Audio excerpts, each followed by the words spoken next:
Thank you. Thank you all for being here, and thank you for your testimony.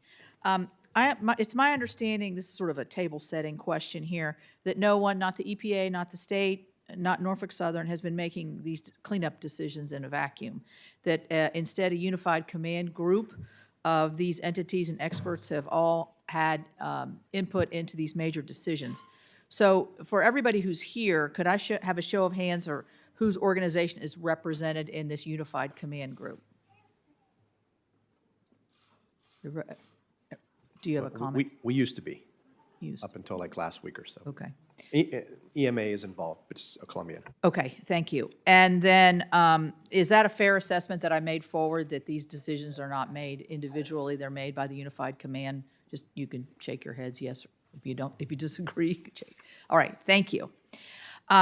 So I mentioned in my opening statement, I want to go right to the EPA, to Director Shore, and thank you for being on the ground early. I commended you in my opening statement in your organization. I understand that, and this may be something we get into a little bit later. You got Region 5, Region 3, so within 1,000, what was it, 1,000 feet of Pennsylvania. I'm concerned now about something Senator Vance talked about, and this is the hazardous waste disposal that we're seeing right now. Apparently, there are piles and piles of sitting there right now and not moving. And I understand that facilities in Michigan and Texas that received waste from East Palestine are some of the most qualified in the entire country. The U.S. Ecology Facility in Michigan, for instance, had already accepted 360 tons of soil and 3,000 gallons of compliance with their permits. The EPA has stopped. They have failed to give us an answer on what legal authority you used to stop those trucks at the gates of the facility that had already been accepting large volumes of waste. You said in your statement that this is great news because it means the cleanup can continue at a rapid pace. If it's still sitting there, I would say that's a contrarian kind of, that's in opposition of what we're seeing.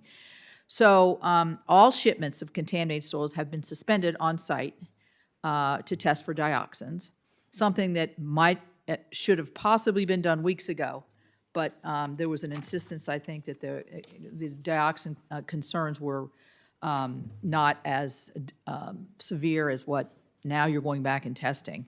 So let me be clear, this is just, it goes to this whole mixed messages of what's going on here. So help me understand why you have delaying this cleanup efforts, why the piles are still piling up, because anytime you get there, it disturbs not just the chemicals, but it brings the odor, and then here comes the lack of trust right back down onto the community. And so could you help me with this? Is it true that most of the remaining contaminated soil is still sitting there in East Palestine, and when are you going to get it out of there, and where are you going to take it? Or I know you're not doing it, Norfolk Southern's doing it. Go ahead. Yeah.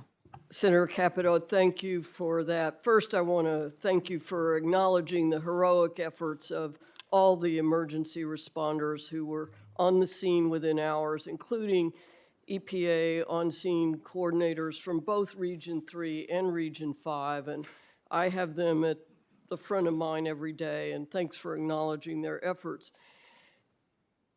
Let me report that waste is moving off-site, even as recently as yesterday and today. Where is it going? Where is it going from the site? To a number of facilities that are EPA approved, that have the capacity to receive the waste, that have contracts with Norfolk Southern, and that have gone through our due diligence and a compliance review, which is necessary once federal EPA issued the order and assumed authority for the cleanup work from Ohio EPA. And we did pause to conduct that necessary due diligence and compliance review, because then all the facilities fell under the CERCLA regulations.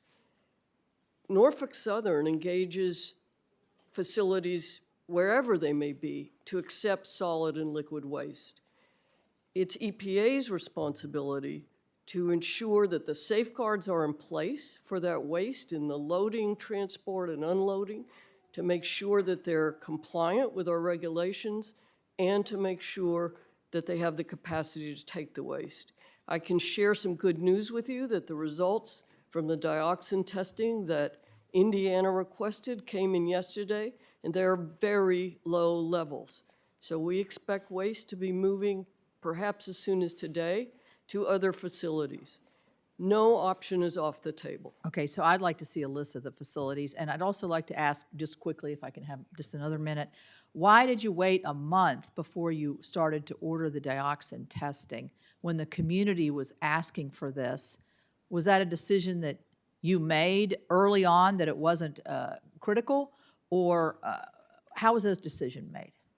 Senator Capito, our air monitoring was searching for primary indicators, such as phosgene and hydrogen chloride, immediately during and after the burn.